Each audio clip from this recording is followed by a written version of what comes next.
dica l'impero, ora dell'aquile sonò, squilli di trombe salutare il vol, dal Campidoglio al Quirinal, terra ti vogliamo dominar, mare ti vogliamo navigar, il littorio ritorna a segnar di forza e di civiltà. Sette colli del ciel, sette glorie del sol, dei Cesar il genio e il faro rivivono nel luce liberato. Sotto fascini allor, nella luce del dì, con mille bandiere passa il popolo d'Italia trionfatore.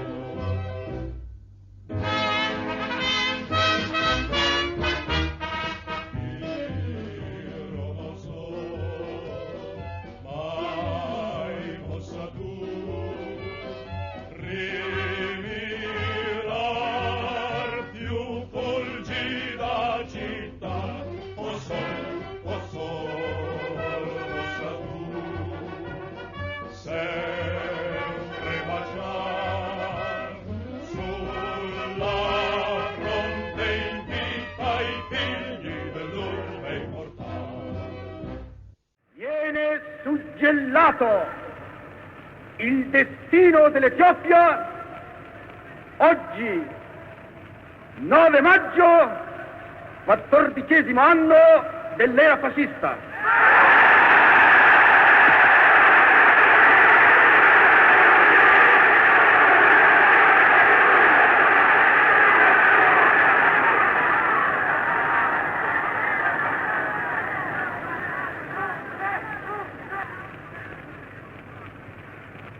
L'Italia ha finalmente il suo impero. Il popolo italiano ha creato col suo sangue l'impero. Lo feconderà col suo lavoro.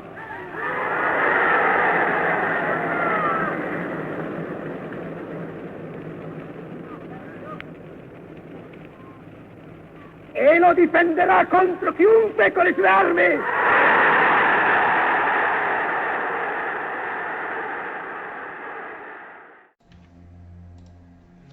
So, folks, yeah, welcome back to a new episode. Again, I fear that this will be a very boring one, and to make it kind of less boring, I decided to add this declaration of Mussolini, in which he just declared to the Italians on May the 9th, 1936, that Italy now finally got the empire, according to blah blah blah. You all know, dictators, they like to talk, just like our politicians nowadays.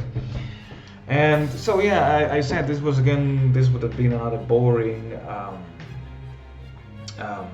episode, because between 1938 and 1939, nothing really interesting happened, at least in Italy. Around the world, maybe it's worth mentioning that China capitulated, yes, but that was kind of expected. And so one interesting thing that maybe I could just mention now is that as you may have seen, I decided to invest heavily, and I mean really heavily, in synthetic rubber refineries, and that's because Italy already has a couple of decisions. If you unlock some foci, I don't remember which ones, but if you unlock some foci, you can get some oil for free in the Sirte region as well as in Benghazi. And if you also decide to develop the fuel refining technologies, then you can really get some juicy oil and fuel out of those free oil, basically. And maybe you didn't pay attention to this, but I also decided to save on my equipment, on my land units equipment. I divided my army into two big armies. One in which I included the fully trained divisions, and one in which I left all the not yet fully trained divisions, basically. And as soon as one division was becoming fully trained, I was reassigning it to the non-training army, and just to save some equipment. And I must say that with the new DLC, La Resistance, there will be now the option to automatically do this, and I think this is really a good and welcome addition from my side, basically. Yeah. The expansion of the Italian army went on rather well. I decided to deploy in June of 1939 already was, yeah, 1939, all the divisions which were under training, and I kept investing a lot into the Air Force research, as well as in developing new submarine models and destroyers, as well as more advanced torpedoes. A lot of factories were invested into lorries because my motorized troops required a crap ton of lorries in order to be, let's say, fully equipped. And I was getting kind of panicking from time to time. I was always looking at the logistical situation just to make sure that I had enough material. And by mid-1939, I realized that maybe having a little bit more of troops would have not hurt it. Yes. And so I decided to put some more infantry divisions, one Alpine, and I think a couple more of motorized divisions in the. I would say the production queue is not House of Iron 3, but in the training program. And as long as my military factories kept expanding and growing bigger and bigger, I was forced to import a lot of materials from the Soviet Union.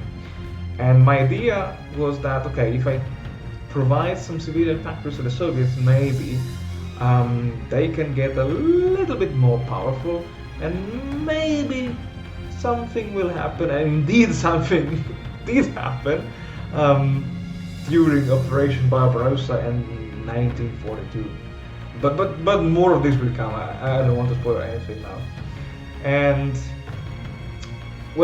as 1939 was now coming to an end, I decided that maybe it was really time to start redeploying my armies. And I took all my garrison divisions and I put them into one single army under the command of General Cavallero, who is kind of not too good, not too bad. And as I mentioned in my introductory video, the idea would be to hold in Ethiopia, to distract as many allied troops as possible. Therefore, I sent all of my garrisons, and then I set, I think, even 5 or 6 extra garrison divisions in the training queue, just to reinforce the future Ethiopian front. And then I made one, let's say, motorized only army under the experienced General Visconti Prasca, who led the victorious northern, let's say, strike during the Italo-Ethiopian War. And so yeah, I developed medium tanks because I also decided to upgrade my fast divisions, which still had a mixture of light tanks, cavalry, and motorized divisions. And what was I saying? Oh yeah, so this motorized army consisted of all of the motorized and the fast divisions deployed in the field, and I initially moved those troops along the Egyptian border And I think too late I realized that maybe it would have been better to upgrade the infrastructures of Libya. And somehow I still managed to do it, even though, oh god, now I don't remember, but I think that the war started in 1941. I really delayed everything just to make sure that my troops were ready. I had enough supplies, infrastructures, materials, and most importantly, planes. Yeah, because planes will play a key role in the in supporting the advance of the Italian troops. But let's not spoil anything. By the end of the year, I deployed the remaining infantry divisions along the French frontier, and that's all. Again, thank you very much for watching, guys. See you all in the next episode.